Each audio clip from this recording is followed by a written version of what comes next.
محترم خواتین و حضرات، السلام علیکم۔ ہادی ٹی وی کے پروگرام اسلوب اعضاء میں راشد سمیع حاضر خدمت ہے۔ یہ زندہ حقیقت ہے کہ عزاداری ہماری شہرگ حیات ہے۔ اس پروگرام اسلوب اعضاء میں ہم آپ کی ملاقات ان سوزخواں حضرات، ان شعراء اور ان نوحہ حضرات سے کراتے ہیں کہ جن کا کلام اور جن کی آواز واقعی میں عزاداری حسین اور عزاداری کربلا کی شہرگ اور دل کی دھڑکن بن چکی ہے۔ کیا عجب تھا گھیر لیتی مجھے ہر طرح کی فکریں، نہ جو غم رفیق ہوتا اگر اے حسین تیرا۔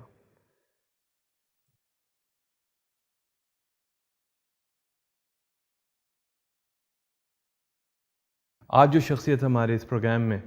بطور مہمان مدعو ہیں، انہوں نے سول سروس کی، وکالت بھی کی، اور پھر ان دونوں کو خیر بات کہہ کر درس و تدریس کا پیشہ اپنایا۔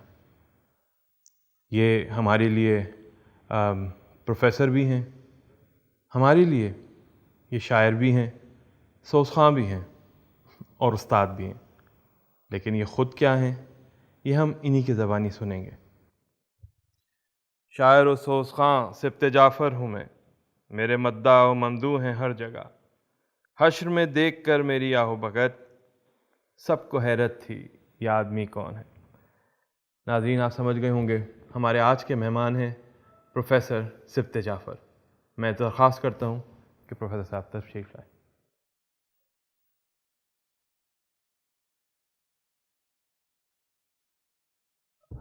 بہت بہت شکریہ، آپ تشریف۔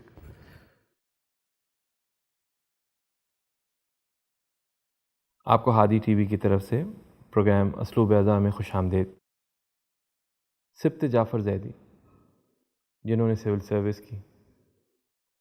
پھر پروفیسر سبط جعفر زیدی، جنہوں نے درس و تدریس کا شعبہ اپنایا، اور پھر استاد سبط جعفر، جنہوں نے سوزخوانی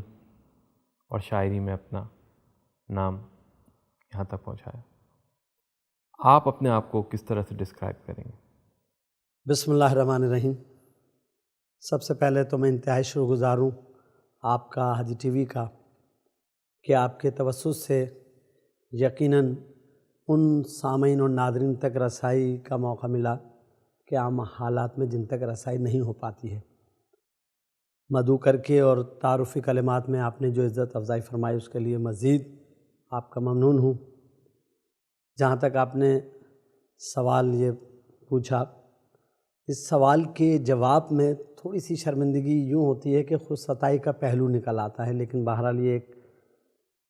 رسم صحیح تعارف کی یہ بھی ضروری ہوتی ہے، اور چونکہ آپ نے پوچھ ہی لیا ہے تو مختصراً یہ عرض کر دوں کہ رسم بسم اللہ جب ہوئی تو والد گرامی نے، کہ جو عالم دین بھی تھے اور شاعر اہل بیت بھی، اگرچہ انہوں نے اس کو اپنے ذریعہ معاش کے طور پہ اختیار نہیں کیا، اور اس زمانے کے علماء اور اب بھی اکثر ایسا ہی کرتے تھے، تو انہوں نے ایک تقریر لکھ دی۔ چنانچہ آغاز جو ہوا میرا، وہ بطور ایک مقرر ہوا اس زندگی کا، ادائیگی سے متعلق یا خدمت دین سے متعلق۔ اس کے بعد یہ ہوا کہ ابا شاعر تھے، وہ کلام لکھ کے دے دیا کرتے تھے، اور بعض اوقات میرا مقطع بھی لگا دیتے تھے، تو وہ جو ہے میں وہ کلام بھی پڑھ دیا کرتا تھا۔ پھر نوحہ خوانی کی، لیکن والد گرامی کا یہ مطمع نگاہ تھا کہ ذریعہ معاش چونکہ ان شعبہ ہائے خدمت کو نہیں بنانا ہے، اسے اپنا امتیاز و تشخص ضرور رکھنا ہے، ذریعہ عزت و توشہ آخرت کے طور پہ ضرور اختیار کرنا ہے، ذریعہ معاش نہیں بنانا، تو زیادہ تر ان کی توجہ اسی پر رہی، اور اسی پہ میں بھی بحمداللہ کاربند ہوں کہ اپنے جو ساتھی یا شاگرد ہوتے ہیں یا عامۃ المومنین بھی، تو میری یہی خواہش اور کوشش ہوتی ہے کہ وہ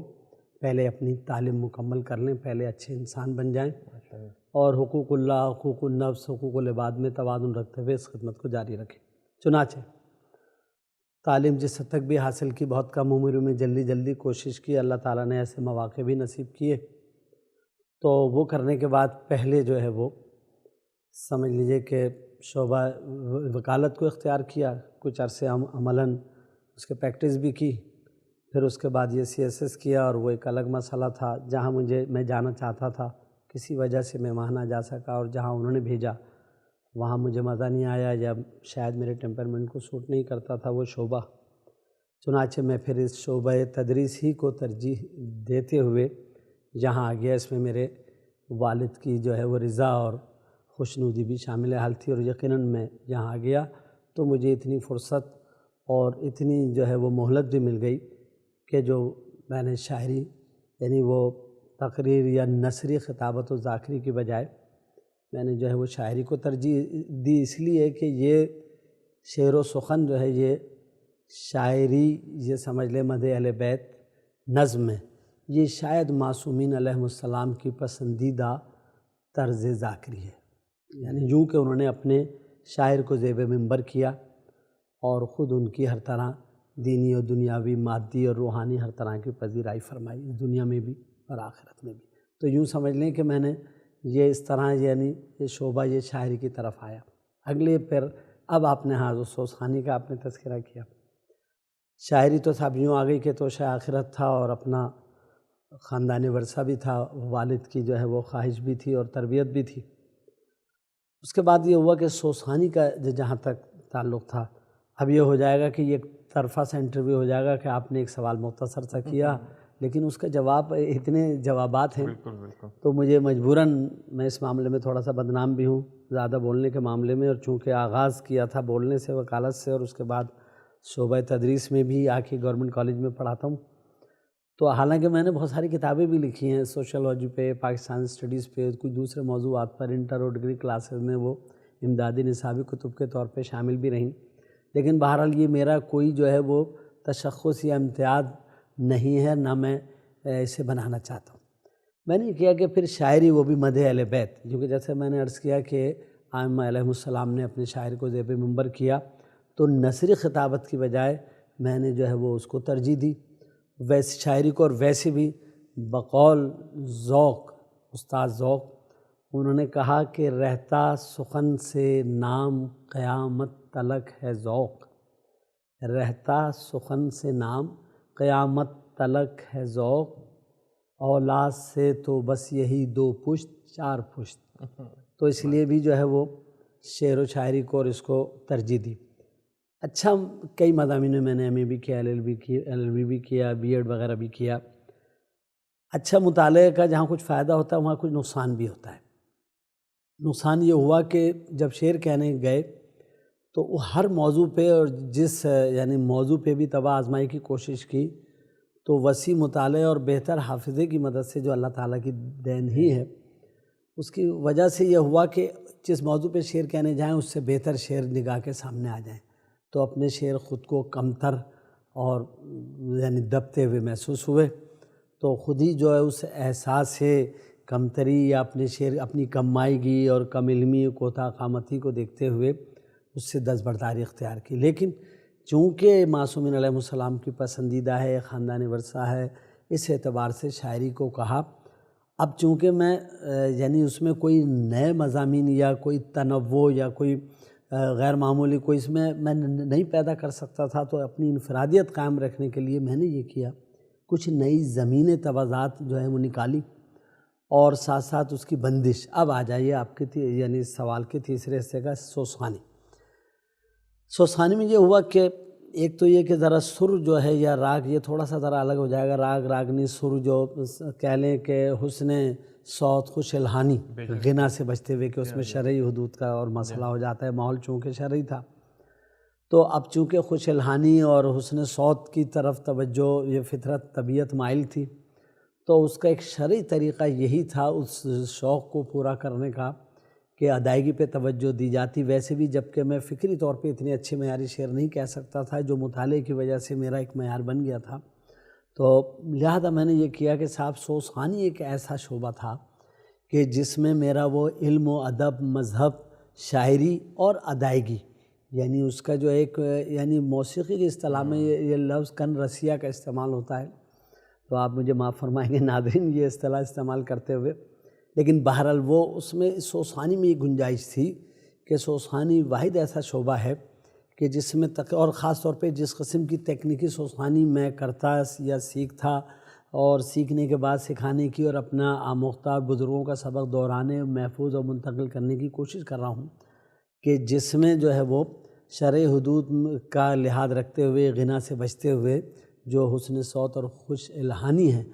اس کو زیادہ سے زیادہ میں استعمال کر سکتا ہوں، ایک بات۔ دوسری، جو صاحب طرز جو اچھے سوسخان تھے وہ تیزی سے اٹھتے جا رہے تھے، تو میں نے محسوس کیا کہ میرا یہاں علم و ادب اور دین و مذہب اور یہ جو ہے یہ شاعری اور یہ ادائیگی، یہ سارے شوق مجھے سوسخانی میں پورے ہوتے نظر آ رہے تھے اور توشہ آخرت بھی تھا۔ مزید بات یہ کہ میں نے اندازہ لگایا کہ میں یہاں تھوڑی سی اگر محنت کرتا ہوں، چنانچہ میں نے بڑی معذرت کے ساتھ میں عرض کروں گا کہ وہ جو کلاسیکی موسیقی کے جو اسرار و رموز جس حد تک، اگرچہ بہت بڑا ایک سمندر ہے، بہت بڑا علم ہے وسیع، لیکن جس حد تک میں سیکھ سکتا تھا شروع میں اپنے والدین سے بچا کر ان اساتذہ سوسخانی کے جو ماہرین موسیقی بھی تھے، اساتذہ موسیقی بھی تھے، ان سے استفادہ کرتے ہوئے، اور پھر بعد میں علماء کرام سے میرے اساتذہ میں یعنی ادب جن سے میں نے مذہب اور ادب سیکھا، اس میں مولانا مصطفیٰ جوہر صاحب علیہ اللہ مقامہ بھی تھے، پروفیسر نعیم تقوی صاحب بھی تھے، اور میرے خود اپنے والد گرامی مولانا سید احمد میاں زیدی راہی صاحب مرحوم بھی تھے۔ تو میں نے پھر اس سے یہ کیا کہ شرع حدود کا وہ تعین کراتے ہوئے اور حدود میں رہتے ہوئے اس کا استعمال کیا، یعنی موسیقی کا جتنا شرعی استعمال کیا جا سکتا تھا کہ اس سے ایک میں 4 مصرے آپ کو سناؤں۔ مہدی ظہیر ذوق علیمی صاحب، وہ بھی سادات اور خاندان استحاض سے تعلق رکھتے تھے اور ریڈیو پاکستان میں ملازم تھے، پروڈیوسر تھے، کمپوزر تھے اور پرفارمر بھی بہت اچھے تھے۔ ان کے بہت ساری چیزیں مشہور ہیں، آپ کی میڈیا سے نشر ہوتی رہتی ہیں، میں کیا کیا ان کا حوالہ دوں۔ ان کے 4 مصرے تھے: ہو ذکر شہ تو فضا دردناک کر پہلے، نوائے غم کے گریباں کو چاک کر پہلے، رہے ذرا بھی نہ آلائش طرب باقی، سروں کو سوز کے دریا میں پاک کر پہلے۔ تو سروں کو سوز کے دریا میں پاک کرنے کا عمل وہی کر سکتا ہے کہ جو عزاداری کو بھی جانتا ہو، شرع حدود سے بھی واقف ہو، اور اس کی ادائیگی کے جو فنی تقاضے، تکنیکیات جیسے کہہ لیں آپ، وہ اس سے بھی واقف ہو۔ اچھا، تو یوں آپ یہ سمجھ لیں کہ میں نے تھوڑا سا اب یہاں ہاں آپ وہ سوال کریں، پھر میں استاد والی بات جو ہے نا، بس وہ میں یہ عرض کر دوں، پھر آپ اس کو بالکل آپ سے یقیناً کوئی اچھا سوال کرنے والے ہیں۔ استاد کی میں آپ سے بات عرض کروں، کلاسیکی موسیقی میں بھی یہ ہوتا ہے کہ چند ساز اور چند چیزیں ہیں، اس کی ادائیگی کے ماہرین کو استاد کہتے ہیں، بقائے کو نہیں کہتے۔ صوتی علوم فنون اسلامی، Islamic and Muslim fine arts آپ یوں کہہ لیں، جو ہو سکتے ہیں، اس میں حسن قرأت ہے۔ حسن قرأت جو ہے وہ جسے باقاعدہ فن کا درجہ دیا جا سکتا ہے، ایک۔ دوسرے تیسری چیز ہے سوسخانی، اس کے علاوہ نوحہ خوانی ہے، سلام ہیں، اور دیگر بہت ساری چیزیں آ جاتی ہیں، منقبت خوانی ہے۔ یہ سب جو ہیں وہ مقدس یعنی آپ کہہ لیں فنون ہیں، مقدس اصناف ہیں، لیکن فن کا جس کے فن وہ ہوتا ہے جس کے اپنے باقاعدہ اصول و ضوابط ہوں۔ جس طرح زبان اور ادب، زبان اور بولی کا فرق ہوتا ہے کہ زبان میں رسم الخط ہوتا ہے، قواعد ہوتے ہیں، حروف تہجی ہوتے ہیں، تو وہ زبان ہوتی ہے ورنہ بولی ہوتی ہے۔ اسی طرح یہ جو ہے نوحہ خوانی یا منقبت خوانی یا نعت خوانی کوئی باقاعدہ ویسے فن نہیں ہے، آئیڈینٹیفائڈ یا کیٹیگرائزڈ۔ سوسخانی میں اصول ہیں، اس کی اصطلاحات الگ ہیں، اس کے جو ہے وہ آداب ہیں، مطلب اس میں جیسے ہم بستہ کہتے ہیں، ڈائری یا بیاض نہیں کہتے، طرز یا کمپوزیشن کو ہم بندش کہتے ہیں، اس میں جو ساتھی ہوتے ہیں ان کو بازو کہتے ہیں، اور اس میں جو آکار ہوتی ہے آ جو ہم کرتے ہیں اسے آس کہتے ہیں۔ تو یہ آس، بازو، بستہ، گھرانہ جیسے ہوتا ہے موسیقی میں، اس میں جو خاندان ہوتے ہیں انہیں گھرانہ یا اس کے بجائے خاندان میں بستہ کہتے ہیں۔ تو سمجھ لیں ہماری اصطلاحات الگ ہیں۔ تو جو سوسخانی کا ماہر ہے، جو فنی اور تکنیکی سوسخانی کر رہا ہے، گھریلو سوسخانی ہے، یہ خالی خان صاحبوں والی ہے، وہ کلاسیکی موسیقی ہے، وہ ہمارا موضوع نہیں ہے، نہ وہ عزاداروں کی وہ طرز ادائیگی ہے۔ تو آپ سمجھ لیں ایک درمیانی راستہ جو سروں کو سوز کے دریا میں پاک کر کے اس کے ماہر ہونے کے حوالے سے، بندش نگاری کے حوالے سے، از راہ محبت و حقارت میں جو استاد کہا جانے لگا ہے، اس میں کوئی شاعرانہ مہارت کو دخل نہیں ہے۔ اور وہ بھی میں عرض کر دوں کہ میں کوئی شاعر تو میں واجبی سا ہوں ہی، سوسخان بھی کوئی بڑا سوسخان نہیں ہوں، لیکن میں نے ان اصولوں کو جمع کر کے، کچھ وضع کر کے، منضبط کر کے تحریری شکل میں پیش کرنے کی کوشش کی، لہٰذا اس طرح مجھے کہا جانے لگا۔ اس کی ایک وجہ یہ بھی ہے کہ وہ جو قد آور شخصیات تھی اس شعبے کی، اس فن کی، ان کے دنیا سے اڑ جانے کے بعد ہم ہی کوہتا قامت جو تھے وہ نسبتاً مقابلتاً اوروں کے مقابلے میں، تو وہ بلند قامت دکھائی دینے لگے۔ تو یوں آپ کہہ لیں کہ وہ بڑے لوگوں کے اڑ جانے کی وجہ سے ہم کوہتا قامت لوگ جو ہیں وہ استاد دکھائی دیے جانے لگے اور کہلائے جانے لگے. تو ورنہ میں کوئی ویسے آپ کہہ لیں کہ میں چلیے ایسوسیٹ پروفیسر ہوں تو اس اعتبار سے استاد کہہ لیں, لیکن یہ جو استاد کہا جاتا ہے یہ شاعری اور کسی نہیں, بندش نگاری اور سوسانی کے حوالے سے. اچھا, جب مطالعہ وسیع ہو اور تو سوالات بھی اٹھتے ہیں, اور اکثر جس حدود کی آپ نے بات کی ہے وہ بھی کویشچنیبل ہو جاتے ہیں, اور ایسے سوالات اٹھتے ہیں کہ جو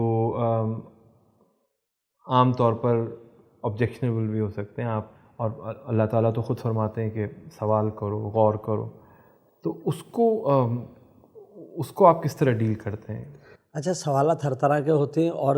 جیسا کہ دیکھیے آج آپ بھی اس بات کے شاہد ہیں کہ ہم نے اس پروگرام سے پہلے, ورنہ عام طور پہ اس قسم کی جو نشستیں ہوتی ہیں پروگرام ہوتے ہیں تو اس میں پہلے سے ڈسکس کر لینا چاہیے کہ کیا سوالات ہوں گے, کیا باتیں ہوں گی, ہمارا آپ کا موضوع اور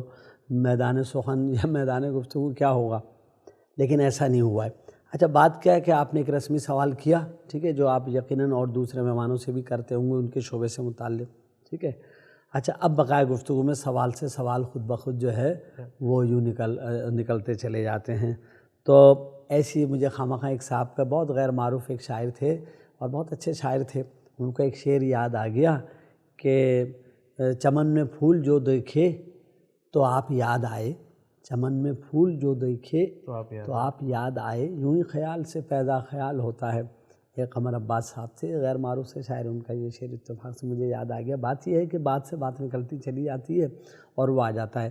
ہماری سوسانی کی باقاعدہ کلاس ہوتی ہے جہاں شعر و ادب بھی سکھایا جاتا ہے اور دنیاوی معاملات اور معلومات بھی فراہم کی جاتی ہیں, اور فنی اور تکنیکی اور تلفظات پہ بطور خاص زور دیا جاتا ہے کہ صحیح لفظ کیا ہے. سید پہلے میڈیا سے اور ممبر سے لوگ سیکھا کرتے تھے. ہمارے یہاں ہم نے جو بستہ نکالا, یا ہمارے یہاں سے جو بچے نکلتے ہیں یا ہمارے یوں کہہ لیں کہ ادارے میں ہیں یا زیر نگرانی ہیں, تو وہ سید کہتے ہیں, وہ میت کہتے ہیں, وہ رضا کہتے ہیں, وہ باقر کہتے ہیں, وہ اصل نسل نظم نثر قبر حشر کہتے ہیں, وہ نہی عن المنکر کہتے ہیں, وہ نبوت کہتے ہیں, وہ شعور کہتے ہیں. یہ میں وہ مشکور نہیں کہتے, وہ معزز نہیں کہتے, یہ میں آپ کو وہ استفادہ حاصل کرنا نہیں کہتے, یہ میں وہ آپ کو وہ الفاظ اجنہ جنات کی جمع کے طور پہ, حالانکہ یہ جنین کی جمع ہے. اس طرح بہت سارے الفاظ ہیں. تو ہم یہ کوشش کرتے ہیں کہ ان کو صحیح خود یعنی دیکھ کر اور خود مشورہ کر کے اور وہ یعنی ان کو سکھائیں اور صحیح تلفظات بتائیں. تو بات ہی کہ ہر طرح کے سوالات آتے ہیں اور ہم ان کے جوابات دیتے ہیں. جن کے جوابات معلوم ہوتے ہیں تو وہ دے دیتے ہیں, ورنہ وہ جو کہا گیا ہے کہ لائق شاگرد استاد کو کامل بنا دیتا ہے. تو میرا مطالعہ کوئی بہت وسیع نہیں ہے. یہ میں غالباً جو میں گفتگو کر گیا ہوں یا عرض کر گیا ہوں, میرے معروضے سے شاید یہ تاثر پیدا ہوتا ہے کہ میں نے وسیع مطالعے کا دعویٰ کیا ہے, ایسا ہے ہی نہیں. تو بات لیکن اتنا ضرور ہے کہ جتنا کچھ مطالعہ کیا ہے اچھا, اس کی وجہ سے اپنے اشعار ضرور مجھے کم تر دکھائی دینے لگے, یہ ضرور ہونے لگا ہے. اچھا, نوحہ خوانی اور نوحہ گوئی کے رجحانات و معیار سے آپ کس حد تک؟ اچھا دیکھیے صاحب, یہ ہر دور میں تبدیل ہوتے رہے. میں ایک بات اور بھی عرض کر دوں, نوحہ گوئی ہے نا, دو الگ الگ چیزیں ہو گئی. نوحہ گوئی جو ہے وہ ہر معاشرے میں ہر دور میں رہی ہے. حضرت نوح سے جو ہے, ٹھیک ہے نا جی, ان کا اصل نام ہی لوگ بھول گئے ہیں, ٹھیک ہے جی, کہ وہ جو ہے ان کا یعنی وجہ شہرت, ان کی شناخت, ان کی عرفیت ہی معروف ہو گئی ہے حضرت نوح. تو حضرت نوح سے لے کر اور مطلب حتیٰ کہ مقتولین بدر تک کے نوحے موجود ہیں. تو نوحہ گوئی تو ہر دور میں ہر زبان میں ہوتی رہی ہے اور وہ بدلتی بھی رہی ہے, وہ وقتی تقاضوں سے, عصری تقاضوں سے, ماحول سے. تو یعنی ہم اسے کئی ادوار میں تقسیم کرتے رہے, متقدمین, متوسطین, متاخرین اور جدید, اور پھر اب موجودہ. جدید کے بعد بھی موجودہ آ گئی تقسیم سے پہلے. تو اس میں جو انیس و دبیر کے زمانے میں جو اور تھے وہ شیفتہ, رزیز, سالک, صفی, عزیز, یہ زیادہ تر اور بھی مطلب حیدرآباد, دکن اور دوسرے علاقوں کے لوگ, اودھ کے علاوہ بھی, وہ کہتے رہے. اس زمانے میں نوحہ صرف پرسا ہوتا تھا, مستضاد بحروں میں کہا جاتا تھا. وہ جو ہے وہ جب ہو کے رہا قیس سے گھر جائے گی زینب, گھبرائے گی زینب, وغیرہ وغیرہ ہے نا, اس قسم کے ہوتے تھے. شوکت اور متین پھر آئے. پھر اس کے بعد یہ ہوا کہ نوحوں میں ایک فکری اور ایک تبلیغی ایک وہ جب یعنی اس میں وہ شامل ہونے لگی, ایک فکر, ایک پیغام. تو پھر اس بعد میں نجم افندی اور ان کے دور کے بہت سارے لوگ آئے. ہر دور میں ان بدلتے ہوئے اسلوب، اسالیب اور انداز پر تنقید ہوتی رہی. جو روایت پسند لوگ تھے، قدامت پسند لوگ تھے، انہوں نے ہر دور کے تبدیل شدہ رجحان کو اور اس کو جو ہے تبدیلی کو انحراف قرار دیا، بجائے ایجاد یا اختراع کے یا اجتہاد کے انحراف قرار دیا. تو یہ ہدف تنقید بنتے رہے ہیں، وہ ایک الگ مسئلہ ہے. لیکن ایک بات ضرور ہے، موجودہ نحو، وہ جو نحو خواں ہوا کرتے تھے، پہلے یہ ہوتا تھا کہ آدمی زانو ادب طے کرتا تھا، تلمذ اختیار کرتا تھا، مشورہ سخن کرتا تھا، لغت کا استعمال کرتا تھا. اب یہ ساری چیزیں اب ٹائم نہیں ہے. پہلے محراب و منبر سے ہم اپنا اور میڈیا سے اپنے تلفظات درست کر لیتے تھے، علم مجلسی بھی حاصل کرتے تھے، کتابی بھی، تو ادائیگی کا بھی پتہ ہوتا تھا، تلفظ املے کا بھی پتہ ہوتا تھا. اب ہمارے سامنے چونکہ یہ نہیں رہی سہولیات، اب یہ ہونے لگا ہے بدقسمتی سے ہمارے خاص طور پہ چند ایک کے علاوہ جو نوجوان جو شعراء کرام ہیں، تو نحو گوئی میں ایک تو بات یہ کہ ادب اور مستند ادب، کلاسیکی ادب کا مطالعہ نہیں رہا، لغت کا استعمال نہیں رہا، مشورہ سخن نہیں رہا. مزید بات کیا ہو گئی کہ فیکٹس مطالعہ چونکہ نہیں ہے اور فکر ہے ان کی، تو اور جو عصری تقاضے ہیں اور پبلک ڈیمانڈ جسے کہتے ہیں، ذاکری میں بھی ایسا ہوا ہے، شاعری میں بھی ایسا ہوا ہے، اور اس مذہبی شاعری نحو گوئی میں بھی ہوا. حالانکہ نحو گوئی میں، مذہبی شاعری میں معقولیت، واقعیت پیش نگاہ رکھنی چاہیے، مفروضیت نہیں، فکشن نہیں ہونا چاہیے، فیکٹس ہونے چاہیے. یہ ایک الگ اور بہت تفصیل طلب موضوع ہے. اب رہ گئی نحو خوانی. نحو خوانی کے انداز بھی بدلتے رہے. پہلے سیدھے سیدھا پرسا ہوتا تھا، نوحہ بیٹھ کے بھی ہوتا تھا اور کھڑے ہو کر بھی ہوتا تھا، کورس میں بھی ہوتا تھا، سولو بھی ہوتا تھا، اور ماتم کے ساتھ بھی ہوتا تھا، بغیر ماتم کے بھی ہوتا تھا، ممبر پہ بھی پڑھا جاتا تھا، سواری کے طور پہ ساتھ ساتھ بھی پڑھا جاتا تھا، سنانی بھی تھی جو بشیر ابن جزلم والی. تو یعنی یہ سارے انداز ہوتے تھے. تو نحو خوانی کے سرائکی ذاکری اور پنجابی ذاکری بھی نحو خوانی کی ایک شکل ہے. اردو کے علاوہ عربی فارسی کی روضہ خوانی بھی جو ہے وہ نحو خوانی کی شکل میں آتی ہے. موجودہ نحو خوانی میں اب مشینوں کا استعمال بہت ہو گیا. اب اس میں چونکہ یعنی پروفیشنلزم آ گیا، کمرشلزم آ گیا، پروفیشنلزم آ گیا، پبلک ڈیمانڈ کا یعنی تقاضا وہ کیا ہے وہ بھی لحاظ ہو گیا. تو اس میں کچھ اچھی باتیں بھی ہوئی ہیں. وہ اچھی باتیں اگر آپ ٹائم ہوگا اور آپ مجھ سے پوچھیں گے تو وہ بتاؤں گا کہ مثبت پہلو اس کا کیا ہے. لیکن یہ کہ مثبت اور منفی دونوں ہی باتیں اس میں آئی ہیں نحو خوانی میں بھی. لیکن پھر بھی ابھی بہت سارے لوگ ہیں جو نحو گوئی میں روایت کو ملحوظ رکھتے ہوئے اور وہ جو ہیں عصری تقاضوں سے ہم آہنگ نحو گوئی بھی کر رہے ہیں. ایسے لوگ بھی موجود ہیں. اور نحو خوانی میں بھی ایسے کچھ لوگ ہیں کہ جو اس کا لحاظ رکھے ہوئے ہیں کہ پرانے یعنی اس میں سوز، بکا، گریا، علم اور جو اس کے روح ہے ادائیگی میں وہ باقی رہے اور ساتھ ساتھ لوگ بھی مطمئن ہو جائیں گے. ناظرین، استاد سبت جعفر سے بہت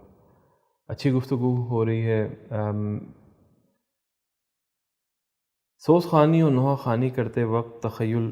کا بڑا اثر ہوتا ہے اور بڑا دخل ہوتا ہے، اور ایسے میں فکشن کو کس طرح سے دور رکھا جائے، یہ سوال بھی ہم کریں گے سبت جعفر صاحب سے، اور سبت جعفر صاحب سے ان کو کوئی کلام بھی سنیں گے، لیکن ایک بریک کے بعد. ناظرین، اسلوب ادا میں خوش آمدید. سبت جعفر صاحب، ہم بریک پہ جانے سے پہلے میں نے سوال ذہن میں اٹھا تھا کہ اوبیسلی جب آپ کوئی چیز تخلیق کرے تو کریٹیوٹی جس کو کہتے ہیں،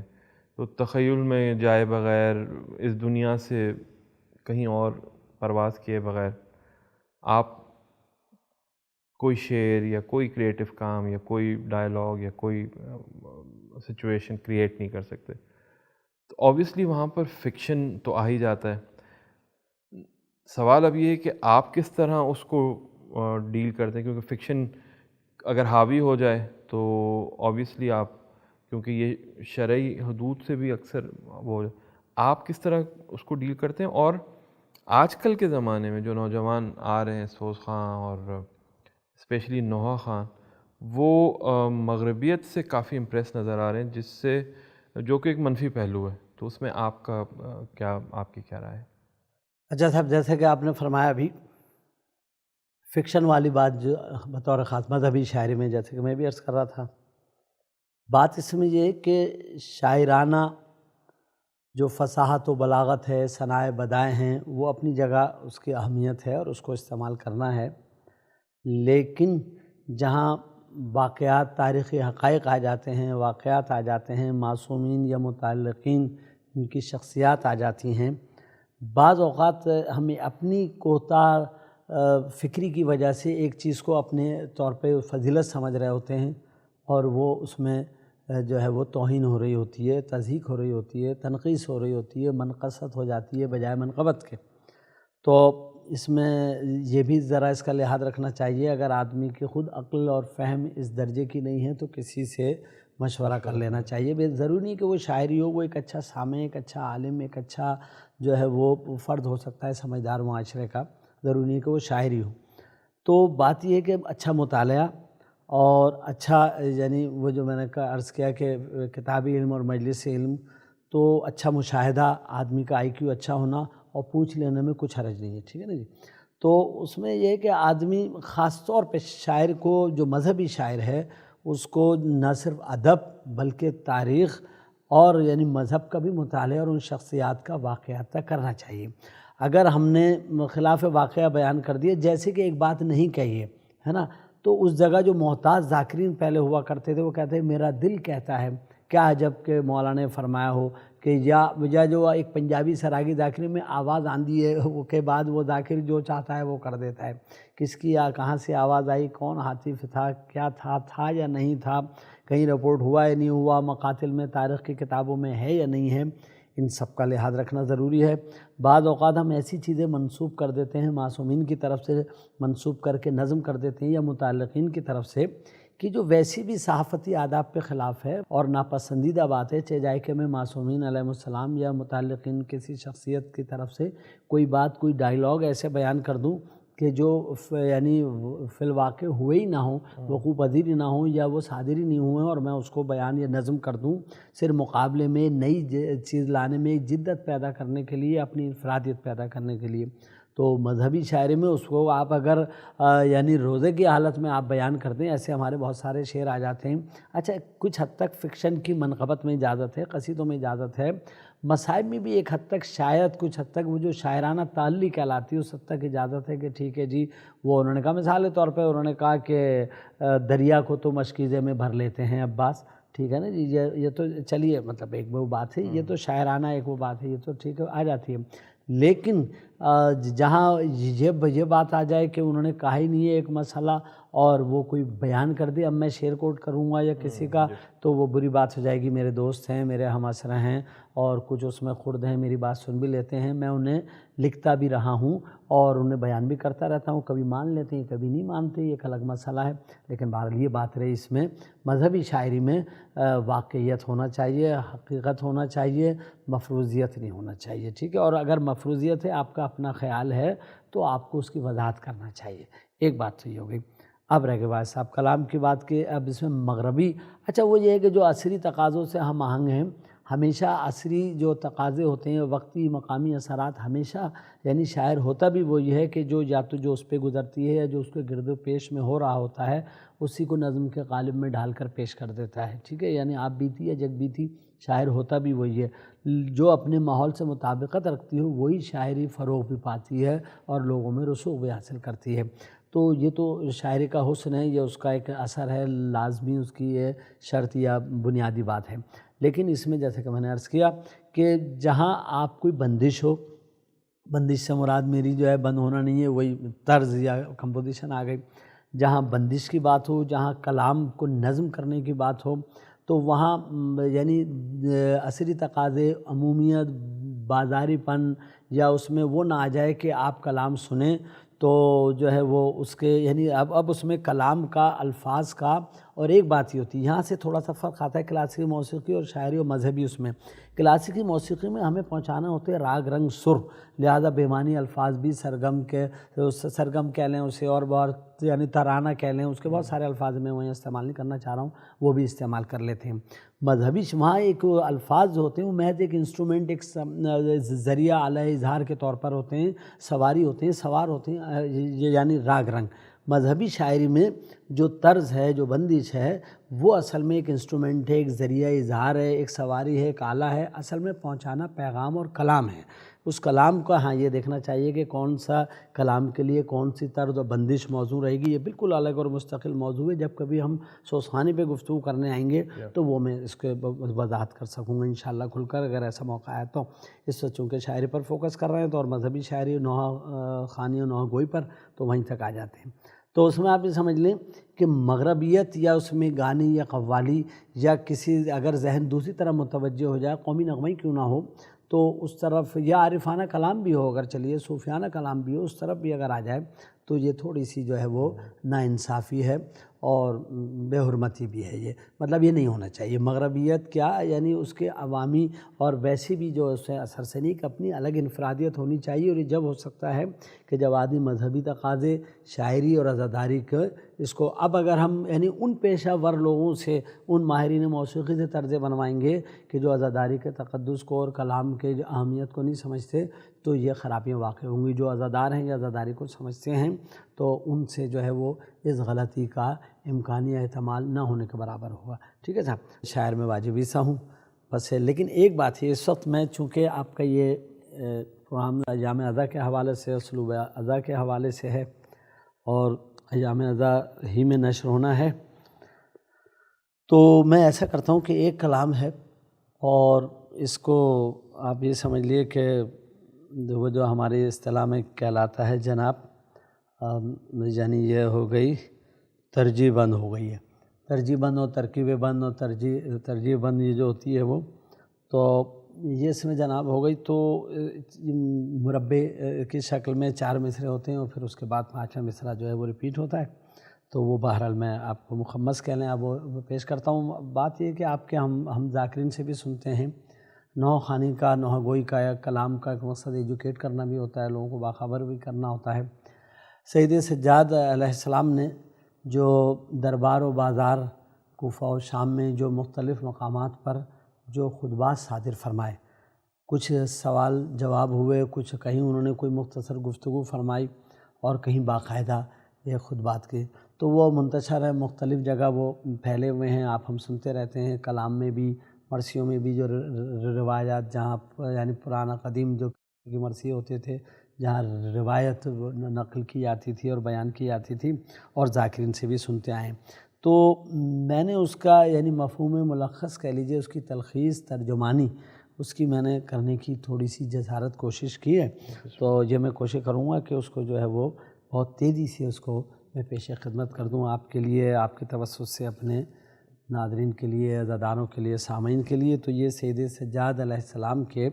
جو مختلف مقامات کے خطبات کا خلاصہ ترجمانی سی ہے۔ اس میں کربلا سے چلے جب کہ اہل حرم، گزر گنج شہیداں سے با چشم نم، گرتے پڑتے چلے عابد خستہ دم، پہنچے کوفہ تو بولے امام امم، دیکھ لو کوفیو ہم وہی لوگ ہیں، دیکھ لو کوفیو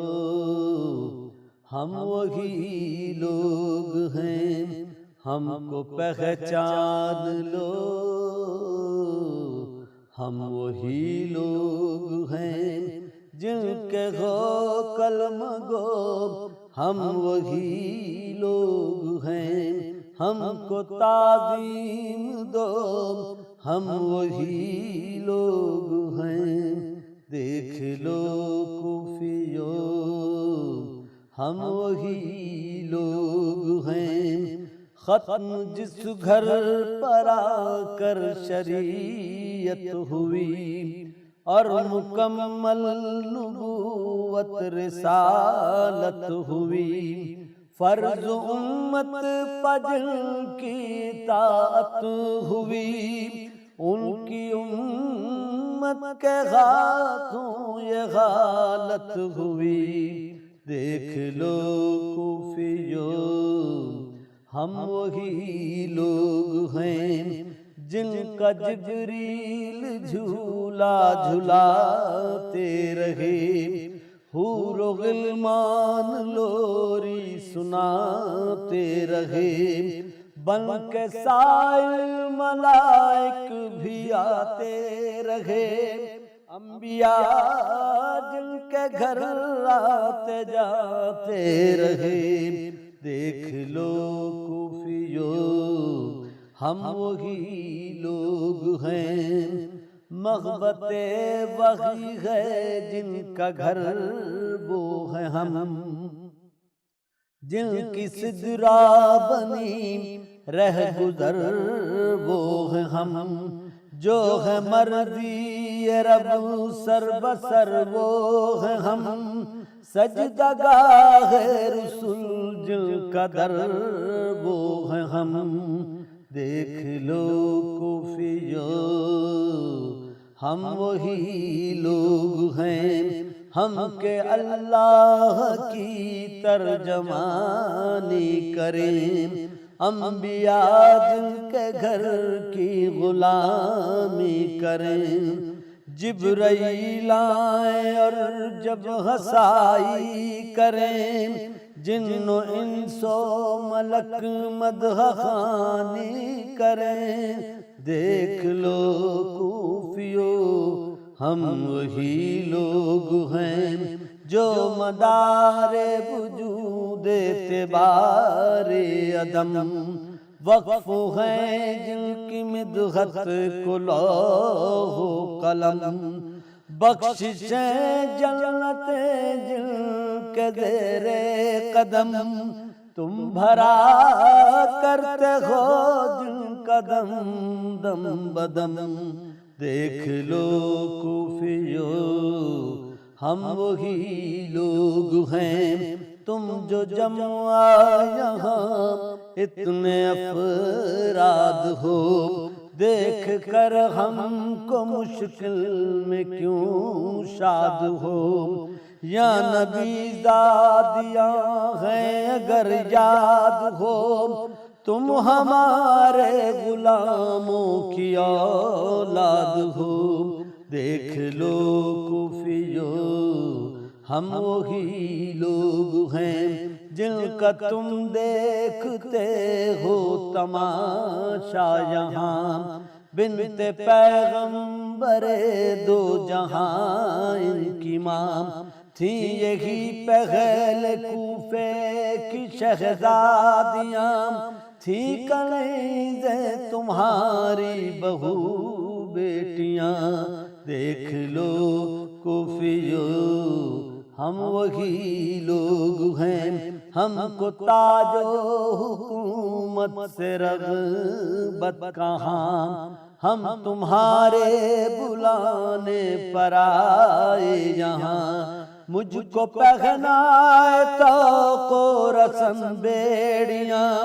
ہوں میں ابن امام و امام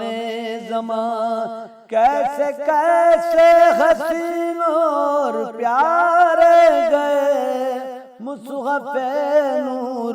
قرآن کے پارے گئے، سامنے اپنی آنکھوں کے تارے گئے، کیسے کیسے جوان اپنے مارے گئے۔ دیکھ لو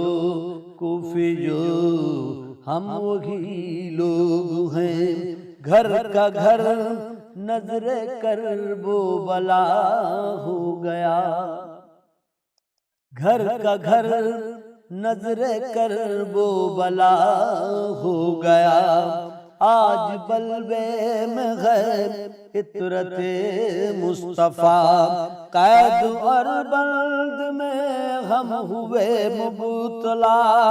قید اور بند میں ہم ہوئے مبتلا،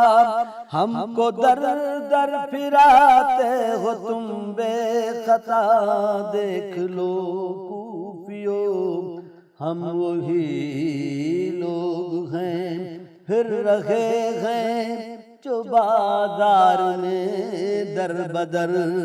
لٹ گیا دوپہر میں بھرا گھر کا گھر ہیں شہیدوں کے لاش پڑے خاک پر نوک نیزہ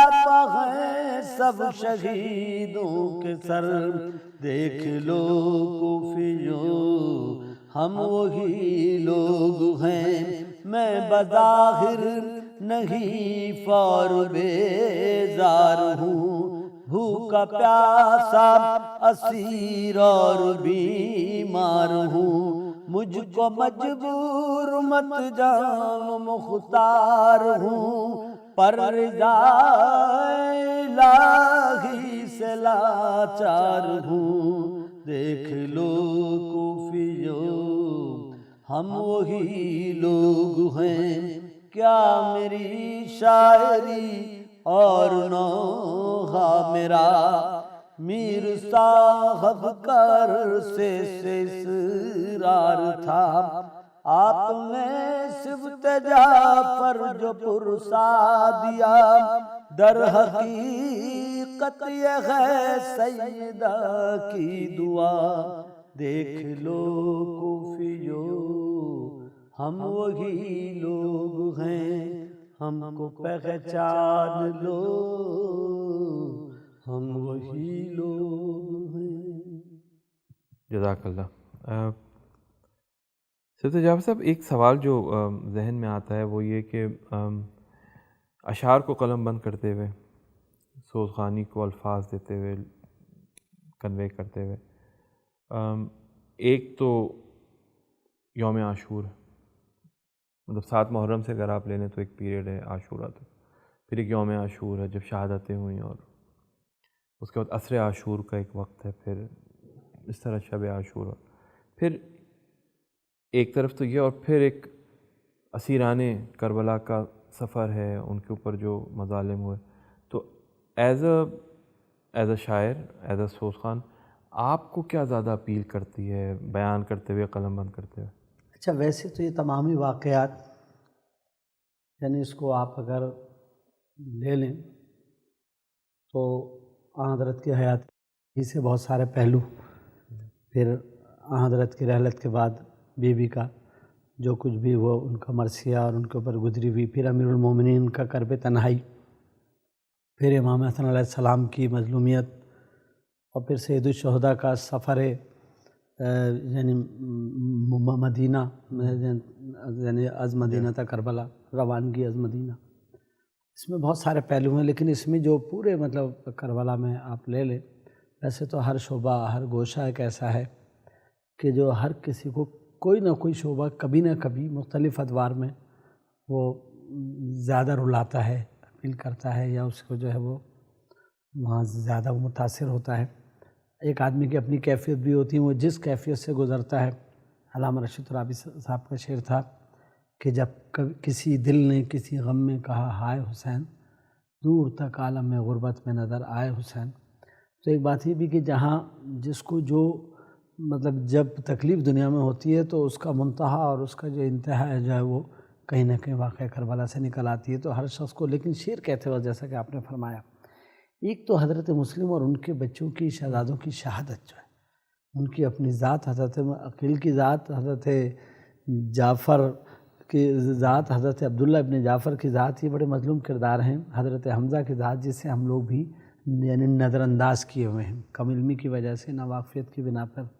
تو مطالعہ نہ ہونے کی وجہ سے، بیان نہ کیے جانے کی وجہ سے. تو یعنی ایک تو مجھے حضرت مسلم بن عقیل اور ان کے بچوں کی، شہزادوں کی وہ جو شہادت، اور وہ جو ان کی یعنی کوفے میں جو ان کی بے کسی ہے، وہ جو ہے وہ بہت زیادہ جو ہے مجھے متاثر کرتی ہے. پھر شہزادہ علی اصغر کی شہادت جو ہے وہ اپنی ذات میں، بعد میں پھر جو ہے وہ شہزادہ علی اکبر کی، مولا عباس کی شہادت، یہ سب ہے. لیکن جو سب سے بڑا جو کرب ہے، جو سب سے بڑا جو اپیل کرتی ہے، جیسے کہ خود سید سجاد نے فرمایا کہ وہ جو سید سجاد کا کام تھا، یعنی جو بس یعنی عصر عاشور سے شام غریبہ سے ہی سمجھ لیں کہ جو یعنی بی بی زینب سلام اللہ علیہا اور سید سجاد کا جو کام ہے شام و کوفہ، جیسا کہ میں نے ابھی بھی عرض کیا کہ انہیں اپنا تعارف کرانا پڑا، اتمام حجت کرنا پڑی اور اپنا بار بار یاد دہانی کرانا پڑی. تو مجھے سب سے زیادہ جو اس میں بی بی سکینہ یعنی شام، کوفہ، قید خانہ، دربار بازار، یہ جو ہے سب سے زیادہ جو ہے وہ اس میں رلاتے ہیں. اس سے پہلے آپ شہزادہ علی اصغر، علی اکبر، مولا عباس کی شہادت، خود امام علی مقام کی رخصت آخر، اور جو ہے وہ یعنی جو سب سے زیادہ، اور حضرت مسلم اور ان کے شہزادوں کی جو ہے وہ بے کسی اور جو ہے وہ دربدری، یہ بڑا رلاتی ہے. ناظرین ایک بریک پر جاتے ہیں اور بریک کے بعد پھر ہم سبت جعفر صاحب سے مزید گفتگو کریں گے. محترم ناظرین، پروگرام اسلوب اعضاء میں ہم آپ کو خوش آمدید کہتے ہیں. آج ہمارے ساتھ پروفیسر سبت جعفر زیدی موجود ہیں. بہت زیادہ میں تو یہی کہوں گا اپنے، کیونکہ الفاظ کا ذخیرہ میرے پاس اتنا نہیں، کہ بہت زیادہ میرے لیے ایٹ لیسٹ بڑی علمی گفتگو ہے، بڑی فلسفے کو ٹچ کرتے ہوئے، اسپریچولیٹی کو ٹچ کرتے ہوئے ہم گزر رہے ہیں. تو ایک اور سوال سبت جعفر صاحب کہ آج کل کی جو عزاداری ہے، مطلب ماضی کو بھی مد نظر رکھتے ہیں، ماضی کے جو سوز خوانی تھی، ماضی کی جو نوحہ خوانی تھی، جو عزاداری تھی، اس کو بھی مد نظر رکھتے ہوئے آج کل کی جو نوحہ خوانی ہے، آج کل کی جو عزاداری ہے، آج کل کے جو نوحہ خوان ہیں، جو نوجوان ہیں، ان سب کے تناظر میں آپ کیا سمجھتے ہیں کہ ہم کیا پیغام دے رہے ہیں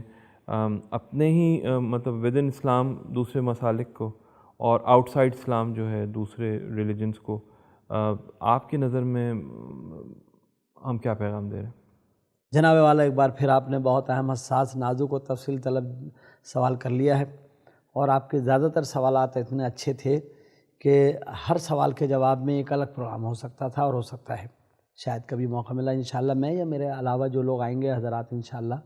ان سے آپ یہ سوالات کر لیں گے، یا جو رہ جائیں گے یا جو مجھ سے گوشے رہ جائیں گے پہلو، تو انشاءاللہ میں سمجھتا ہوں کہ وہ اس کے اوپر روشنی ڈال سکیں گے، اور سیر حاصل جس حد تک گفتگو ہو سکتی ہے وہ ہو سکے گی. یہ جو آپ نے فرمایا کہ انحطاط زوال، تو یہ محض ایسا نہیں ہے کہ صرف نوحہ خوانی یا نوحہ گوئی پر ہی یا یہی شعبہ جو ہے وہ متاثر ہوا ہو. یہ ہر شعبہ زندگی میں ہے، عدلیہ میں بھی ہے، صحافت میں بھی ہے. اور اس کی وجہ کیا ہے؟ اب ایک یہ ہر چیز جو ہے وہ پروفیشنل اور کمرشل ہو گئی ہے.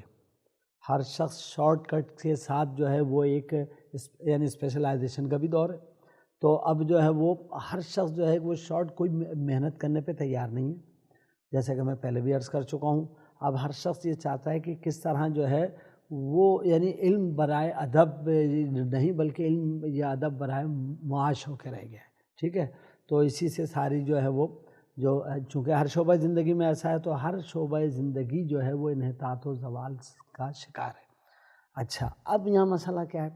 یہ دل آزاری کی بات ہے. غیروں تک اس عزاداری کا جو مقصد تھا، اور یہ جو ہمارے صبا اکبر آبادی صاحب، بہت سارے انہوں نے مرثیے کہیں، اور ان کا تعلق مکتب تشیع سے نہیں تھا، یہ سب ہم جانتے ہیں.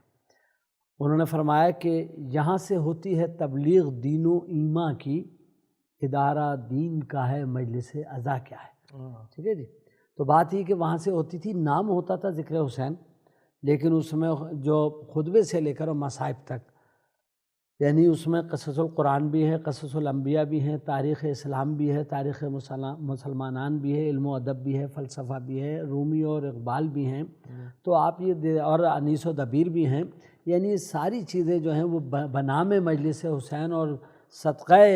ذکر حسین میں آپ کو ہمیں مل جاتی تھیں. اچھا، وہ لوگ جو ہوتے تھے وہ رچے بسے ہوئے ہوتے تھے اس ماحول میں. وہ عملی زندگی میں بھی ایک مہذب لوگ ہوا کرتے تھے، جو یعنی محراب و منبر پر جو آتے تھے، یا اس میں جو خدمات عزاداری سے وابستگی جن کی ہوتی تھی، خدمات سر انجام دیتے تھے. اب جیسا کہ میں نے عرض کیا کہ ہر چیز میں پروفیشنلزم، کمرشلزم ہو گیا ہے، شارٹ کٹ ہو گئی ہے. ہر چیز جو ہے اس میں یہ ہو گیا کہ مختصر کم وقت میں زیادہ منافع کیسے حاصل کر سکتے ہیں. ٹھیک ہے،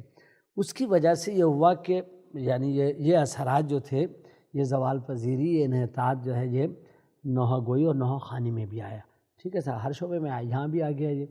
اچھا، جب یہاں آ گیا تو اب کیا کریں؟ دوسروں کو متاثر. اب اس میں یہ ہے کہ اگر میں فکری و علمی بات نہیں کہہ سکتا تو میں عامیانہ، بازاری، سطحی، عمومی بات کروں گا، کیونکہ اکثریت جو ہے لوگوں کی وہی ہے کہ جو سطح عمومی سے جن کی ذہنی سطح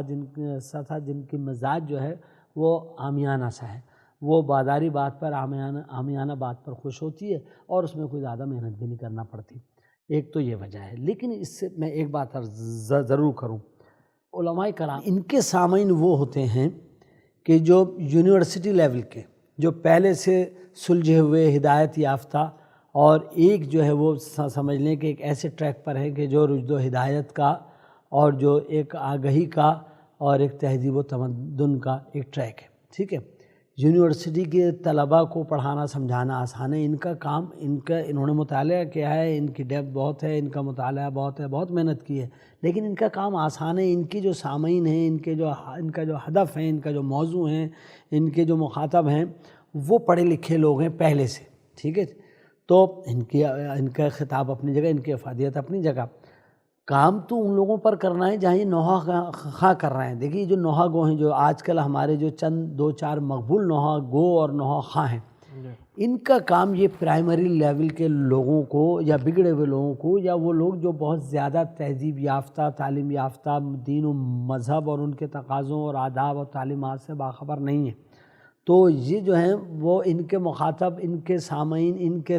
یعنی طالب علم تو سمجھ لیں کہ وہ لوگ ہیں کہ جو زیادہ ہدایت یافتہ، تربیت یافتہ نہیں ہیں. تو کام تو انہی پہ کرنا چاہیے. تو یہ جو ہمارے نوحہ گو اور نوحہ خواں ہیں، اگر ہمارے علماء، ہمارے ادارے، ہمارے سلجھے ہوئے آپ جیسے لوگ، یا یہ ہادی ہمارا ٹی وی ہے، سلجھے ہوئے یہ نظریاتی لوگوں کو، باعمل باکردار لوگوں کو حتی الامکان پیش کرنے کی کوشش کرتا ہے، اور یہ یعنی نہ صرف پیغام بلکہ پیغام دینے والے ذاکر نوحہ خواں کی کردار پر بھی یہ ضرور اپنے طور پہ جو ان کے پاس طریقے ہیں تو یہ ان کو جانچ کے پرکھ کے کوشش کرتے ہیں کہ یہاں جو بلائے جائیں وہ بحیثیت انسان بھی باکردار ہوں. جو مطلب اس ساری دینداری عزاداری کا مقصد ایک اچھا انسان بنانا ہے. میں عرض کر رہا تھا کہ جو ہمارے پہلے مجالس ہوتی تھیں تو اس میں جیسے میں نے عرض کیا کہ وہ چاہے وہ ذکر حسین ہے، لیکن وہاں قصص القرآن و قصص الانبیاء، تاریخ، حکمت، فلسفہ، ادب، آداب، تہذیب، شاعری، یہ سب ہوا کرتی تھی، اور شاعری میں بھی نوحہ گوئی، نوحہ خوانی میں بھی ہوا کرتی تھی. لیکن ایک بات ہے، ان کی جو سامعین ہیں جیسے میں نے عرض کیا کہ اب آدمی ایک فائدہ تو ہوا، یہ دو چار لوگ ہیں ہمارے بھی دوست ہیں، شاعر بھی ان میں ہمارے دوست ہیں، میں نام کیا لوں، اور وہ نوحہ خواں بھی ہیں. آپ کو آپ کو ان سے کوئی شکایت ہو سکتی ہے اور ہے، جیسے کہ یہ میں نے عرض کیا کہ فکشن جو ہے وہ اس کو نظم کر رہے ہیں، اور وہ کچھ طرز عامیانہ آ جاتی ہیں، بندشیں جو عزاداری کے تقدس سے جو ہے وہ مطابقت نہیں رکھتی. لیکن ایک بات ضرور ہے، ان کا دائرہ خدمت جو ہے، اور ان کا دائرہ کار جو ہے، اور ان کا دائرہ سماج جو ہے، یا دائرہ اثر و نفوذ و رسوخ جو ہے وہ ان سے زیادہ ہے. بات یہ ہے کہ وہ جو آدمی ہیں جن سے یہ سنا رہے ہیں ہمارے کہ یعنی ہم یہ لے لیں کہ ایک آدمی حلیم گھوٹ رہا ہے، ایک آدمی ہوٹل میں ہے، بس میں سفر کر رہا ہے، ویگن میں جا رہا ہے، وہ آدمی، وہ سامع ان کو نہیں سنے گا. یا وہ جو روایت پسند اور وہ قدامت پسند یا وہ جو اچھے مہذب نوحہ خواں نوحہ گو تھے وہ ان کے نوحے نہیں سنے گا، وہ انہی کے نوحے سن رہا ہے، چاہے اس کو آپ یعنی کچھ بھی نام دے لیں. اب اگر آپ ان پہ محنت کریں، ان شعراء پر، بالکل ان کو آپ معاشی سماجی طور پہ بے فکر کر دیں، ان کی پذیرائی کریں، عزت افزائی فرمائیں، ان کو آپ چینل پہ لائیں، ان کو آپ مادی پذیرائی کریں، ان کے کیسٹ جو ہے وہ آپ نکلوائیں، ٹھیک ہے، جس طرح بھی ہو سکتا ہے. ان کو جو انسینٹیوز آپ دے سکتے ہیں، تشویق اور تحریص اور ترغیب جو آپ دے سکتے ہیں، اگر آپ ان کو دیں تو نتیجہ کیا ہوگا؟ آپ جیسے میں نے گزارش کی ان سے کہ آپ مطلب مطالعہ بھی کریں، آپ بندشوں پہ بھی ذرا دیکھیں، گانوں کی، قوالوں کی طرز پہ نہ ہوں، عامیانہ بازاری نہ ہوں، تو کچھ توجہ دینے لگے ہیں. پھر بھی کبھی کبھار کچھ ایسا ہو جاتا ہے، لیکن اب تک ہی رضاکارانہ طور پر کر رہے ہیں. اچھا، جیسے کہا کہ بھئی ہم اپنے وقت کے امام کو بھولے ہوئے ہیں، آپ کے کلام میں، پیغام میں، نوحے میں پرسا ہماری ہر عبادت اپنے زمانے کی امام کے توسط سے ہونی چاہیے، پرسا بھی انہیں دینا چاہیے. وارث غم وہ ہیں، منتقم شہیدان کربلا وہ ہیں، تو ہمیں ان کا انتظار کرنا چاہیے، اور ان کے انتظار میں، ان کی غیبت میں جو ہماری ذمہ داریوں سے پورا کرنا چاہیے. ہر عبادت اور بالخصوص عزاداری، ان سے بڑا عزادار اور غمگسار کون ہے یعنی کربلا کا، تو ہمیں تو پرسا ان کے توسط سے کم از کم ایک نوحہ ہر نوحہ خواں کی کیسٹ میں ضرور ہونا چاہیے. اچھا، لیکن اس کے لیے کیا ہے کہ وہ ہو سکتا ہے پبلک ڈیمانڈ نہ ہو، عوامی پسند نہ ہو. اب اس کو کس طرح بنایا جا سکتا ہے قابل قبول؟ کچھ نوحے ایسے آئے ہیں ٹھیک ہے نا, جو آپ نے بھی سنے, ہم نے بھی سنے ہیں. اچھا وہ میں پڑھوں گا, میرا دائرہ سماعت, دائرہ کار بہت محدود ہے. جب امام آئیں گے یا آئیے اپنے مولا سے باتیں کریں, یا مولا اب بھی جائیں کب سے بلا رہے ہیں, میرے بہت سارے کلام امام زمانہ پہ, لیکن میرا دائرہ سماعت محدود ہے. اگر یہ جو 2-4 مشہور نحوخواں ہیں, کیونکہ مشاعروں میں, منقبت خوانی میں بہت کم لوگ جاتے ہیں, ٹھیک ہے. یہ جو سامعین ہیں, یہ جو ہوا کے دوش پہ, کیسٹ پہ, سی ڈی پہ یہ جو سن رہے ہیں, یہ جو میڈیا کے اس سے سن رہے ہیں, یہ جو ہوٹلوں میں سن رہے ہیں, یہ جو گاڑیوں میں سن رہے ہیں, جو حلیم گھوٹ رہا ہے, یہ جو, اور وہ اس نے کچھ نہ کچھ یعنی سننا ہے اس کو, تو وہ شاید میرا کلام نہ سنے, وہ شاید کسی کا خطاب نہ سنے, وہ ان 2-4 مقبول نحو خوانوں کی بندشوں کی وجہ سے, ان کے کلام کی وجہ سے, آسان الفاظ کی وجہ سے, تو وہ ان کو سن رہا ہے. تو ان کا کام زیادہ اہم ہے, ان کے سامعین, ان کے طالب علم زیادہ اس بات کے مستحق ہیں کہ ان پہ توجہ دی جائے. اگر آپ ان نحو خوانوں اور ان جو عوامی پسندیدگی کی سند رکھتے ہیں, مقبولیت عامہ جنہیں حاصل ہے اور عوام میں رسوخ و پذیرائی, اگر آپ ان پہ توجہ دیں اور ان کے شاعروں پر توجہ دیں, تھوڑی سی انہیں محنت کرا دیں, انہیں تھوڑی سی ان کی سرپرستی فرما دیں, تو میں سمجھتا ہوں کہ بہتر نتائج حاصل ہو سکیں گے. اگر اس کو یہ بتا دیا جائے کہ حسین ہمارے 2 ہی ائمہ جو ہیں وہ اعلانیہ طور پہ شہید ہوئے ہیں, اور دونوں حالت نماز میں ہوئے ہیں, دونوں سجدے کی حالت میں ہوئے ہیں. اگر انہیں بتا دیا جائے کہ نماز سے جہاں انہوں نے, وہ جو کہا جاتا ہے کلم الناس علی قدر عقولہم, تو لوگوں سے ان کی عقلوں کے مطابق کلام کرو, تو امام عالی مقام نے ہماری آپ کی عقلوں کو دیکھتے ہوئے کہا کہ جب کسی پہ, یا جب کبھی ٹھنڈا پانی پینا یا کھانا, یا کسی بھوکے کو دیکھنا, پیاسے کو دیکھنا, تو ہماری پیاس یاد کر لینا. لیکن جب وہی امام عالی مقام اپنی ہمشیرہ جو ہے وہ, جب ان سے آخری ملاقات کرتے ہیں, رخصت ہوتے ہیں, تو ان کو جو نصیحت وصیت کرتے ہیں, تو کہتے ہیں کہ مجھے نماز شب میں فراموش نہ کرنا. تو بات کیا ہے کہ آپ جو ہیں وہ, اگر آپ یہ بتا دیں کہ جو ہے امام جو ہے وہ نماز سے خوش ہوتے ہیں, حسین کے یعنی پشت رسالت باپ پر آ جانے سے نماز توڑی نہیں جاتی ہے, نماز کو اور طول ملتا ہے, نماز اور طویل ہو جاتی ہے, مختصر نہیں ہو جاتی, تو اور منقطع نہیں ہو جاتی. اگر یہ بتا دیں کہ نماز پڑھنے سے امام علی مقام خوش ہوں گے, اگر یہ بتا دیں کہ خمس جو ہے وہ سہم, وہ جو ہے وہ حق امام ہے, اور خمس دینے سے امام خوش ہوں گے, اور اس کا مصرف بھی صحیح ہوگا, تو میں سمجھتا ہوں کہ عام لوگ گمراہ نہیں ہوں گے. میڈیا کا کیا کردار ہے آپ کے خیال میں عزاداری میں؟ اور یہ تو آپ نے پھر ایک بہت زبردست سوال کر دیا. ہمارے پاس بس بہت مختصر, اب میں آپ کو مختصر ایک بات بتا ہادی دوں. ٹی وی کا آپ کیا میں آپ سے مطلب میڈیا کا کردار صاحب یہ ہے کہ جو کام ہم پہلے جلوس سے لیتے تھے, میں یہ نہیں کہہ رہا یہ بہت خطرناک بات ہو جائے گی اور مجھ پہ بہت سارے فتوے صادر ہو جائیں گے. اگر میں یہ کہوں کہ یہ ہم نے جو جلوس جو تھے, ماتم کیا ہے دنیا والوں, ظلم سے نفرت کا اعلان, اور مجلس کیا ہے شے سے محبت اور مودت کا اعلان, تو بات یہ جو مجلس اور جلوس, یہ احتجاج ہمارا لوگوں کو باخبر کرنے کے لیے تھا, ایجوکیٹ کرنے کے لیے تھا, واقعات کربلا, فضائل و مصائب اہل بیت سے آگاہ کرنے کے لیے تھا. اب جب سیکیورٹی رسک اس میں بہت آ گیا اور بہت سارے مسائل پیدا ہو گئے, ہم اس میڈیا کو ادا خانہ سمجھیں,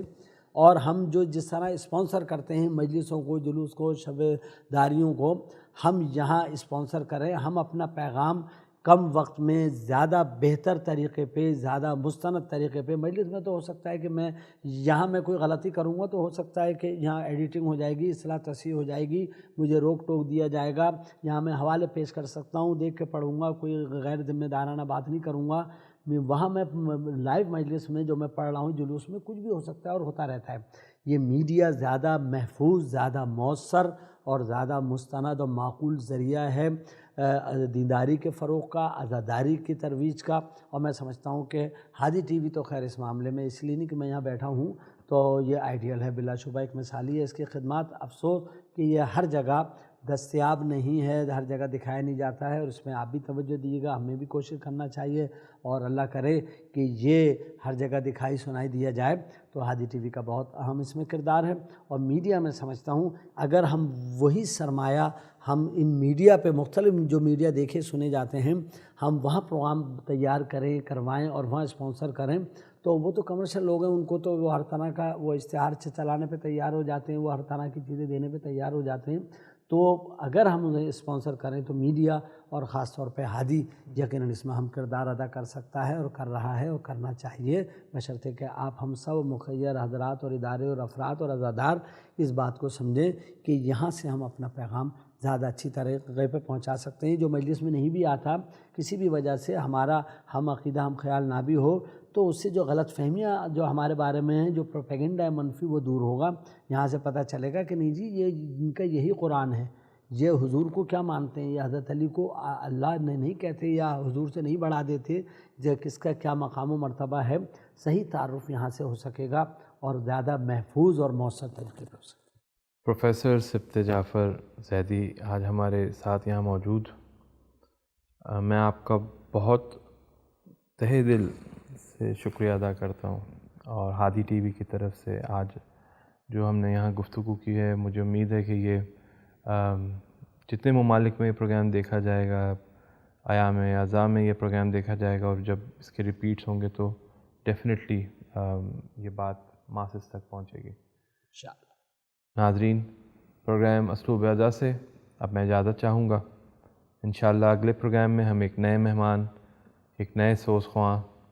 ایک نئے نوا خواں کے ساتھ، ایک نئے شاعر کے ساتھ یہاں موجود ہوں گے۔ تب تک کے لیے اجازت دیجیے۔ السلام علیکم۔